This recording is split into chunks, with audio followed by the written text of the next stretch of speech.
رہا ہے مولانا آ رہا ہے دنیا سے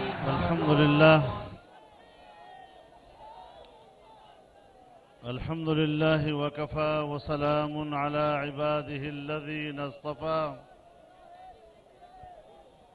لا سيما على سيد الرسل وخاتم الأنبياء وعلى آله وصحبه ومن بهديه مهتدى أما بعد اسٹیج پر موجود پی ڈی ایم کے قائدین، قومی زعماء، بہاولپور اور سرائیکی وسیب کے میرے بھائیوں، دوستوں، جوانوں،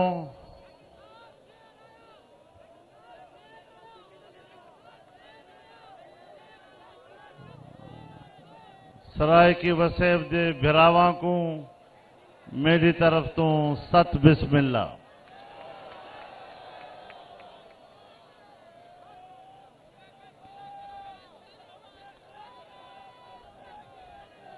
میرے دوستو،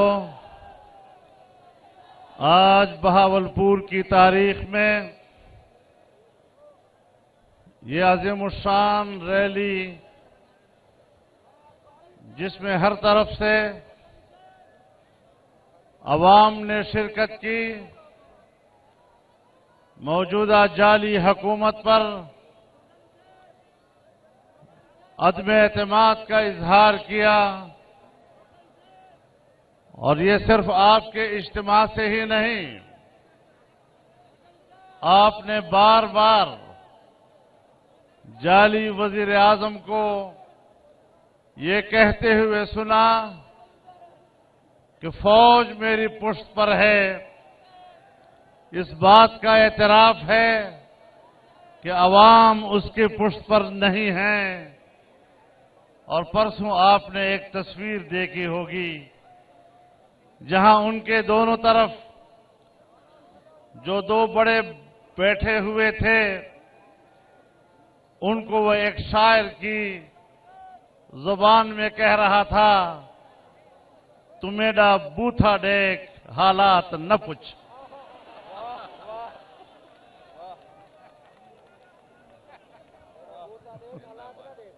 حالات نہ پوچھ۔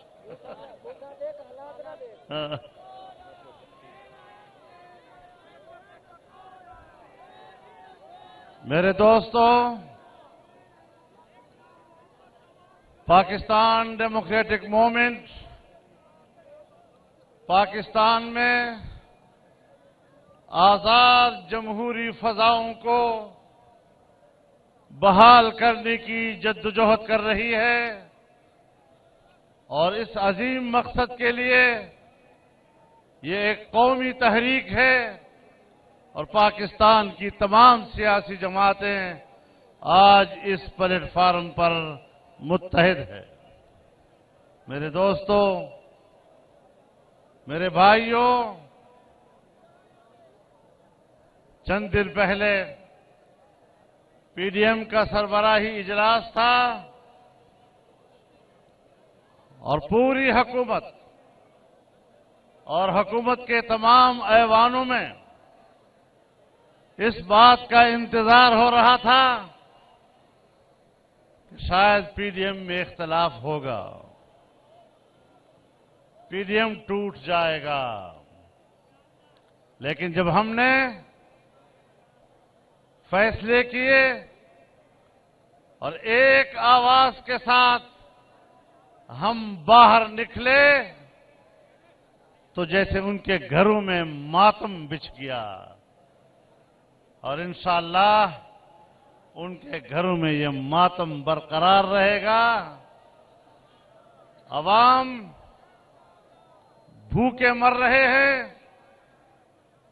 لوگ خودکشیاں کر رہے ہیں، بچوں کو ذبح کر رہے ہیں، اور ان کے وزراء ابھی بھی چینلوں پہ بیٹھ کر مرلیاں بجا رہے ہیں. شرم آنی چاہیے ان لوگوں کو. اور آپ کے سرائی کی زبان میں تھک کے بھی.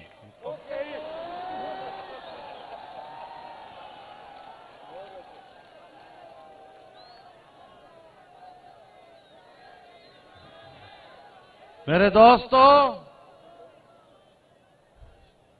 ووٹ چوری کر کے حکومتیں نہیں چلا کرتی.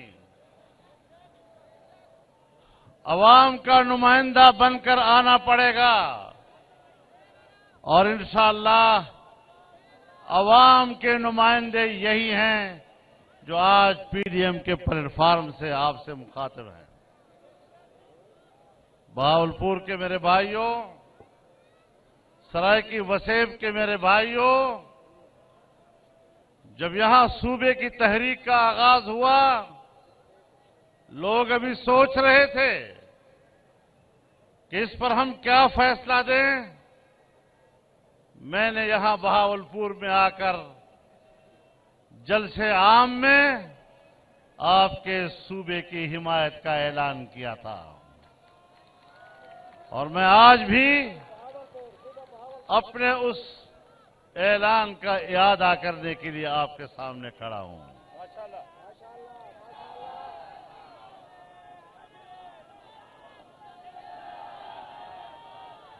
میرے دوستو، ایک طرف حکومت ناجائز، ایک طرف حکومت غیر جمہوری، اور دوسری طرف ملک کی معیشت کو تباہ و برباد کر دیا. میں نے ہر اجتماع میں یہ بات کہی ہے کہ آج کی اس متمدن دنیا میں،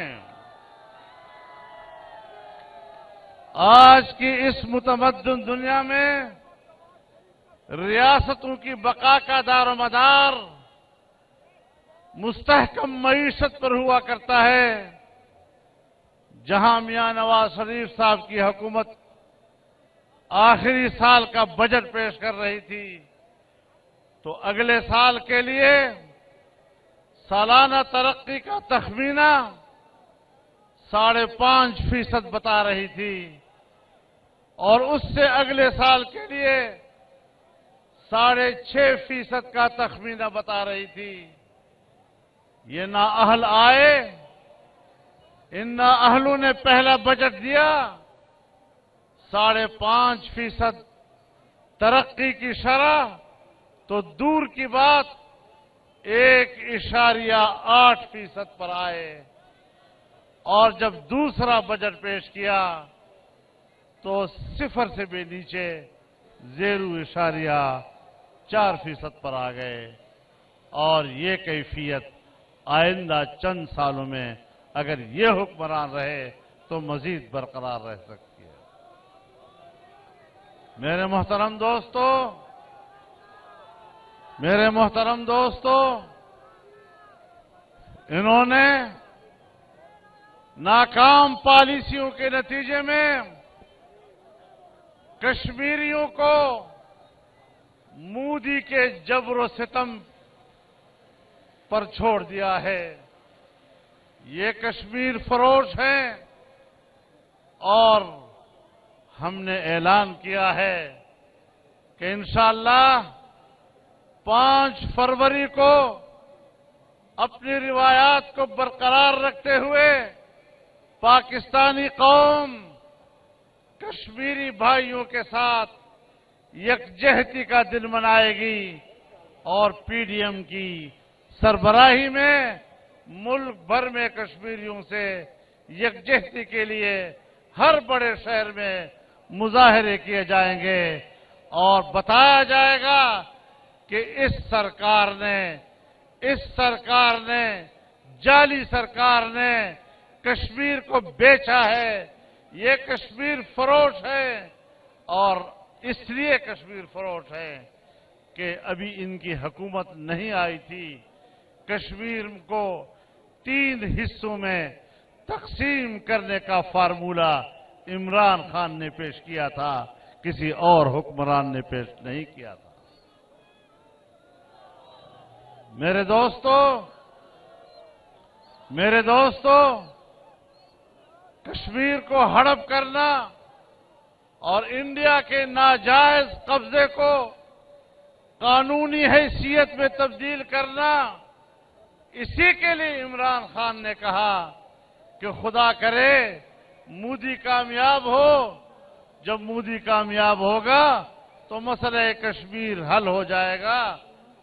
کشمیر کا مسئلہ حل ہو گیا کہ اس نے کشمیر پر قبضہ کر لیا اور کشمیر کی مستقل حیثیت کا خاتمہ کر دیا۔